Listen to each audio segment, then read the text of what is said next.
अंतर्भूत करण्यात आलं, त्याच्यात बदल केला आपण। त्याचबरोबर 22 तेच ना, नाही 22 मध्ये सॉरी, तर इथं अजय चौधरी आहेत, त्यांच्या विभागातला देखील असाच प्रश्न होता। त्यावेळेस देखील मला वाटतं आपण 85 काहीतरी 388 इमारतींना 33-2 प्रमाणे आपण ताबडतोब निर्णय घेतला। त्यावेळेस मी कधी कुठलाही कोण आमदार आहे, काय आहे, कुठल्या पक्षाचा काही बघितलं नाही। मला एवढंच आहे जयंतराव की या मुंबईतले धोकादायक इमारतीमध्ये राहणारे रहिवासी यांचा जीव धोक्यात येता कामा नये, हे पुनर्विकास झाले पाहिजेत। आणि म्हणून यासाठी जवळपास कलम 79 अ प्रमाणे ये 854 लोकांना नोटिसा बजावल्या, त्यापैकी 596 लोकांच्या प्रकरणाची संख्या जी आहे त्याला आपण सुनावणी घेतली, त्याला आदेश दिले। त्याचबरोबर मालकांनी सादर केलेल्या पुनर्विकास प्रकल्पांची संख्या 67, तुम्ही हे आकडे दिले का? 67, मग मी बोलत नाही त्याच्यात।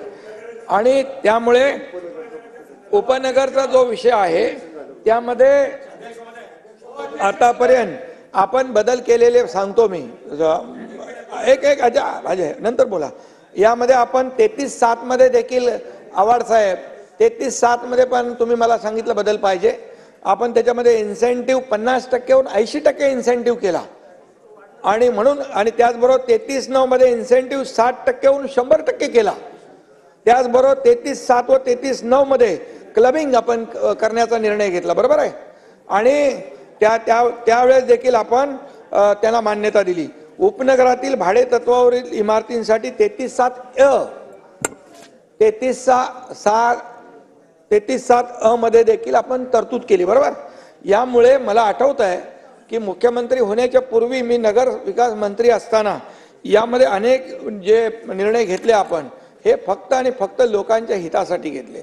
मुख्यमंत्री झाल्यानंतर मी आपल्याला सांगतो, मी आणि देवेंद्रजी आणि अजितदादा आम्ही बसल्यानंतर एक मुंबईचा सारासार विचार करता यामध्ये उपकर प्राप्त सेस इमारती आहेत, नॉन सेस आहेत, त्याचबरोबर बीडीडी आहेत, म्हाडाच्या इमारती आहेत, इतर SRAच्या प्रकल्प, रखडलेले प्रकल्प 20-20, 25-25 वर्ष रखडले प्रकल्प, बिल्डर काम करत नाही, त्यांना भाडं मिळत नाही, ते लोक कुठे गेलेत? बदलापूरला, कोण नाला सोपाराला गेलाय, कोण वसईला गेलाय, कोण कुठे गेलाय, त्यांचा आता